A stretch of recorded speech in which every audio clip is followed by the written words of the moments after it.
ꯑꯣꯛ ꯀꯂꯦꯖꯥꯔ ꯑꯣꯛꯀꯤ ꯀꯂꯦꯖꯥꯔ ꯊꯣꯡꯕꯅꯦ ꯍꯪꯒꯥꯝꯅꯦ ꯑꯗꯒꯤ ꯍꯋꯥꯏ ꯊꯔꯥꯛꯅꯦ ꯑꯂꯨꯅꯦ ꯈꯥꯃꯦꯟ ꯑꯁꯤꯟꯕꯅꯦ ꯀꯂꯦꯖꯥꯔ ꯈꯛꯇꯪ ꯊꯣꯡꯕ ꯑꯇꯩ ꯀꯩꯝ ꯍꯥꯞꯇꯕ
ꯃꯁꯤꯁꯦ ꯂꯦꯟꯊꯠꯂꯒ ꯑꯃꯨꯛ ꯄꯤꯁ ꯄꯤꯁꯁꯤꯗꯀꯣ ꯂꯦꯟꯒꯗꯕꯅꯤ ꯁꯨꯃꯥꯏꯅ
ꯀꯂꯦꯖꯥꯔꯅꯤ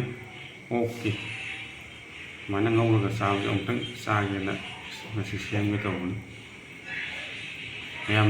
ꯃꯌꯥꯝꯁꯨ ꯇꯦꯁ ꯇꯧꯔꯒ ꯌꯦꯡꯕꯤꯌꯨꯀꯣ ꯁꯤꯒꯤ ꯀꯩꯅꯣ ꯈꯨꯇꯧꯁꯦ ꯍꯥꯟꯅ ꯂꯦꯟꯊꯠꯂꯒ ꯐꯨꯠꯇꯣꯛꯑꯒ ꯑꯗꯨꯃꯥꯏꯅ ꯑꯃꯨꯛ ꯄꯤꯁ ꯄꯤꯁ ꯑꯣꯏꯅ ꯁꯦꯝꯃꯀꯥꯟꯗ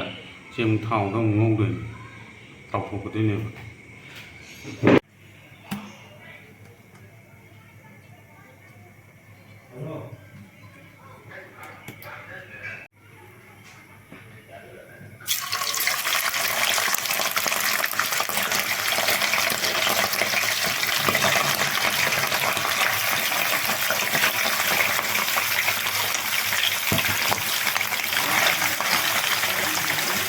ꯁꯨꯃꯥꯏꯅ ꯇꯥꯎꯊꯣꯛꯑꯀꯥꯟꯗ ꯍꯣꯔꯦꯟ ꯑꯃꯨꯛ ꯄꯨꯂꯞ ꯉꯧꯔꯒ ꯊꯣꯡꯒꯗꯣꯏꯅꯦꯕ ꯊꯥꯎꯗ ꯇꯥꯎꯊꯣꯛꯑꯒ ꯁꯨꯃꯥꯏꯅ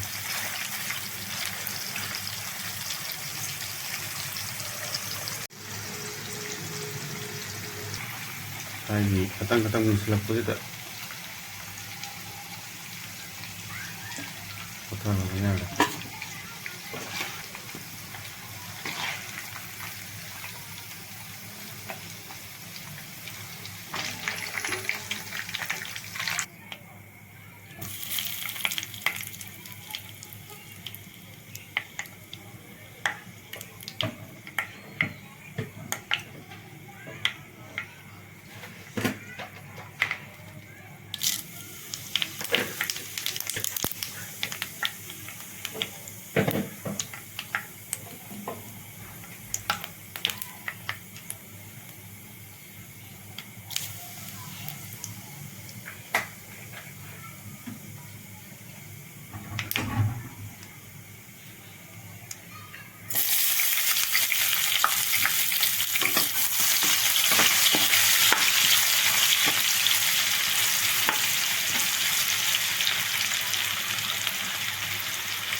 ꯑꯩꯅ ꯁꯤꯗ ꯈꯔ ꯍꯨꯟꯕꯅꯦ ꯑꯗꯣ ꯉꯁꯤ ꯈꯔ ꯂꯤꯡꯊꯣꯛꯑꯝꯃꯦ ꯈꯔ ꯑꯃꯅ ꯍꯧꯖꯤꯛ ꯑꯣꯛꯀꯤ ꯀꯂꯦꯖꯥ ꯊꯣꯡꯕꯁꯤꯗ ꯍꯥꯞꯆꯜꯂꯒꯦ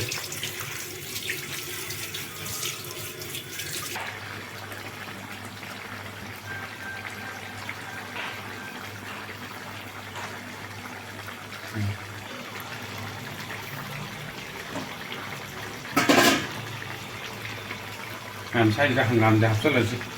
ꯍꯪꯒꯥꯝꯁꯦ ꯌꯥꯝꯅꯗꯤ ꯌꯥꯝꯗꯦ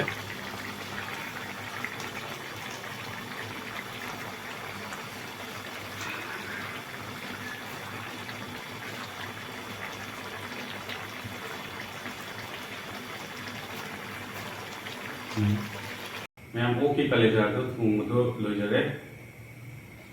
ꯑꯗꯨꯅ ꯃꯌꯥꯝ ꯇꯦꯁ ꯇꯧꯔꯒ ꯌꯦꯡꯒꯦ ꯃꯍꯥꯎꯁꯦ ꯀꯃꯥꯏꯅ ꯇꯧꯗꯣꯏꯁꯦ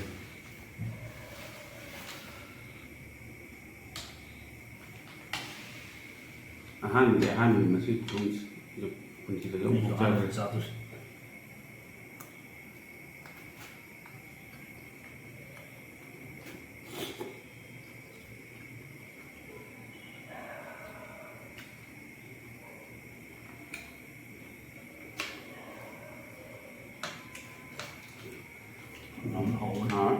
hanggamꯁꯨ ꯌꯥꯎꯋꯦ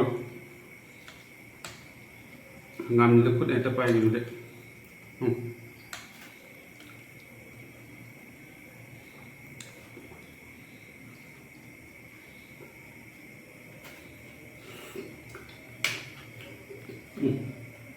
하오래 일본은 이거 봐야 돼. 그는 봐야면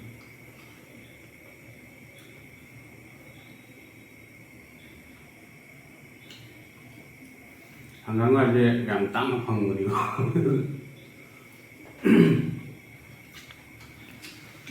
아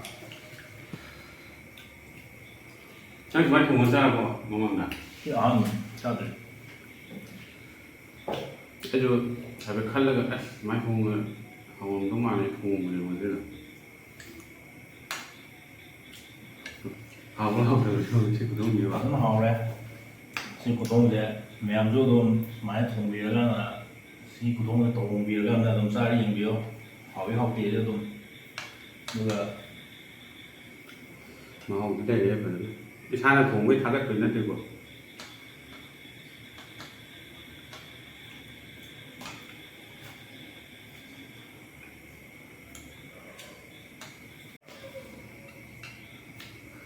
mấy em xin cái video đây cái gồm ba yên biết ta cái gì mà xin cụ thùng gì ông tăng yum da thùng là sao biểu anh cái video gì cũng được like tàu bilang mo 야, 또 이런 거, 가면서 비비런 거, để subscribe tàu từ mi nhau ta cái gì subscribe số tàu sinh video anh cái hiện đang mà xin cái này giờ ok cái này giờ thùng thì ông tăng thùng là sao biểu anh cái mấy em háo háo cái đó ông cái hay biểu 어떤 하오래. thì xin là bây giờ nữa